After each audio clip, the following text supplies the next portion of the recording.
ആഹാ, ഇങ്ങനെ അങ്ങ് പരിഭവിച്ചാലോ? വിടുന്നു. പിന്നെന്തിനാ കാത്തുന്നത്? ചേട്ടൻ എപ്പോഴും തമാശയാ.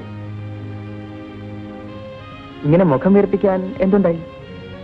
അറ്റൻഡർ പാറക്കുട്ടി പറഞ്ഞൊന്നും ചേട്ടൻ കേട്ടില്ലല്ലോ. വീട്ടിലിരുന്ന് ഞാൻ എങ്ങനെ നിങ്ങളുടെ വെൽഫെയർ സെന്ററിലെ സംഭാഷണം കേൾക്കും? ഇങ്ങനെ നടന്ന് നാട് നാറ്റിക്കാതെ മതം മാറി കെട്ടാൻ അവള് പറഞ്ഞത്. ആ, അവരൊരു സത്യം പറഞ്ഞു, അതിന് നീ എന്തിനു പരിഭവിക്കുന്നു? ഞാൻ ഇനി ആ ജോലിക്ക് പോകുന്നില്ല.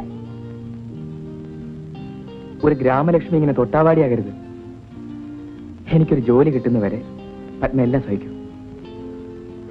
വീട്ടിൽ ചെന്നാൽ ഇതിലിരട്ടി വിമർശനങ്ങളാണ്. അവിടെ മതമായിരിക്കും പ്രശ്നം.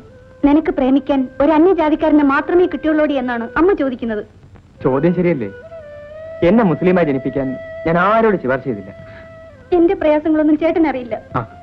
ഞാനും പത്മയെ പോലെ നിരാശയും നെടുവീർപ്പുമായി നടന്നാലോ?